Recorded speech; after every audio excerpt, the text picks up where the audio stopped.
So today I take you over the best gaming and editing build for $1,000 using the new R5 1600X from AMD. So drop this video a big thumbs up, get subscribed, and all the parts mentioned in this video are linked to Amazon US in the description below. So let's get started with that being said.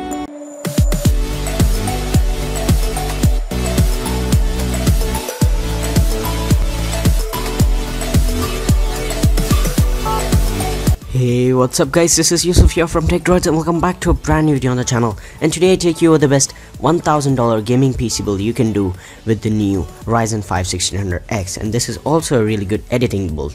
So let's kick it off with the performance first. So in terms of performance, you're expecting 1440p to 4K gaming. 1080p is a breeze for this. You can play 1080p, 1440p, ultra settings, and across the board 60 fps performance. So on 1440p, if you lower down the settings, you can get 60 fps and above, but at 1080p you can crank it up to the max settings and also rise up the anti-aliasing a little bit and still expect some good performance. As far as older titles are concerned, you can get 1440p to 4K in games such as CSGO, Minecraft, League of Legends, World of Warcraft, Team Fortress 2 and Dota 2. You can get 4K, 100 fps and above, and this is a solid gaming PC.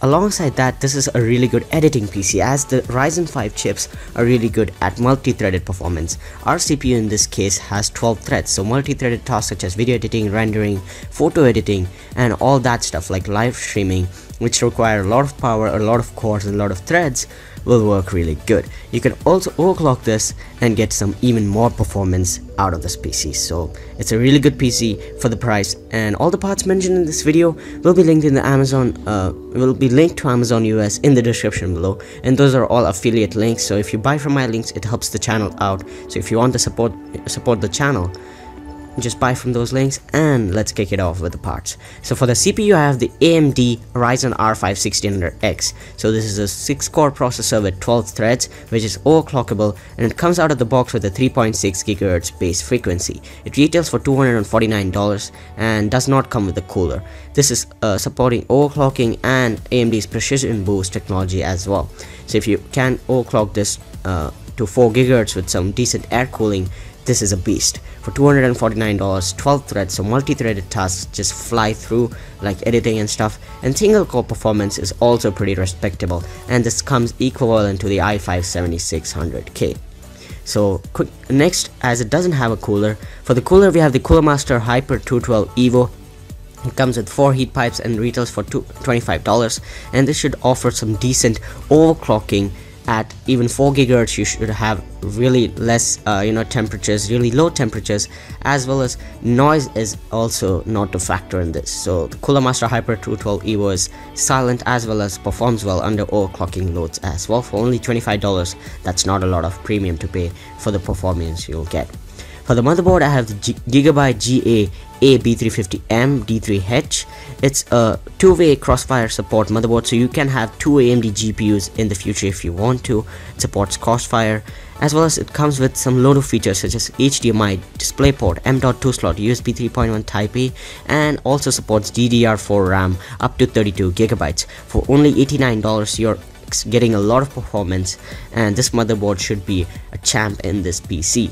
It has all the essentials and all the fundamentals you need, and the fact that it supports overclocking is a bonus. For only $89, it's a really good value for money, and the value is hard to beat for the price. For RAM, we have 16 GB of Corsair Vengeance LPX DDR4 at 3000 MHz. From the recent reviews and benchmarks, which I also did, it says that AMD Ryzen CPUs love high frequency RAM, so 3000 MHz is a really good frequency to start off, and 16 GB, that means editing softwares and all those multi-threaded tasks can take use of this memory bandwidth. So 16 GB is plenty enough, and it comes with 2 8 GB sticks. For only $120, you're getting a load of performance. So 16 GB, you don't need to upgrade for a long time, and if you're a gamer, it's a bonus. If you're a content creator or a live streamer, this would be you'll feel right at home, even if you're using something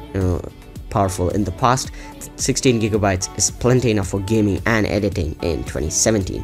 $129 is kind of steep, but it's 3000 MHz and it's DDR4, so it should justify the price. For hard drive, we have 1 terabyte of Western Digital Blue hard drive. It comes with 1 terabyte of space for only $49, and it's clocked at 7200 RPM, so you get a terabyte of space for 49 bucks, and that should be more than enough for your Steam library and all kinds of stuff that you want to store. You can opt for an external SSD, which is not included in this build, which is a surprise because I also included a build, a SSD in an $800 build, so why not on this one?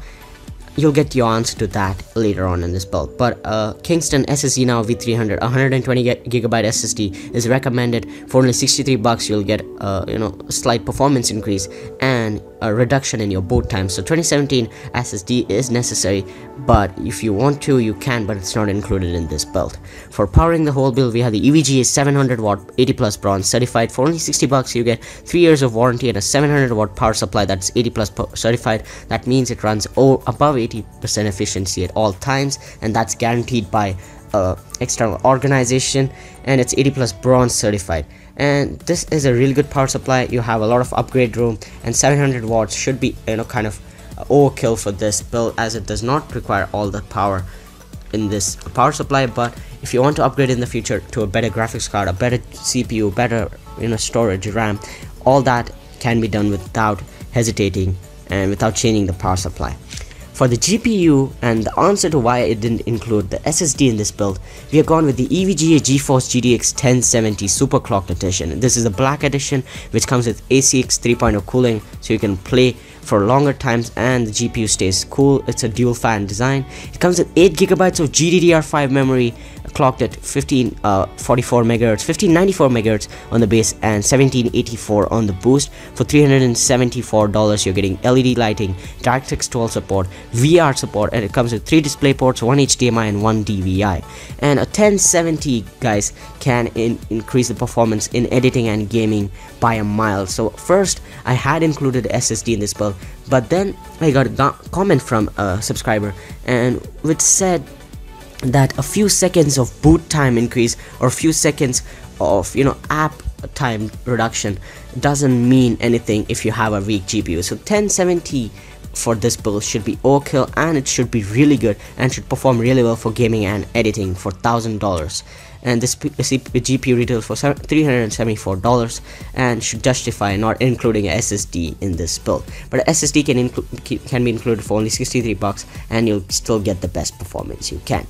So for the case, we have the 8V X Mirage -WH. This is a really good case. It looks gorgeous. Just look at the thing. It has a lot of space, fan mounts, front panel IO, and cable management. For only $59, it looks good. Looks minimal. Has 2 side panels which are both transparent and of tempered glass. It comes with LED fans and should do the job, and looks good and should perform well for only $59. So that wraps up guys a $1000 PC build using the Ryzen 5 1600X for 2017.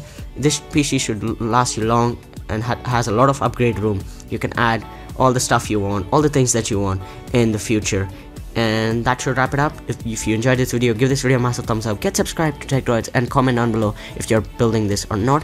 If you are, then use my links, which are linked in the description below, to Amazon US, which will help the channel out. And thanks for watching. I'll catch you guys in the next one. Peace.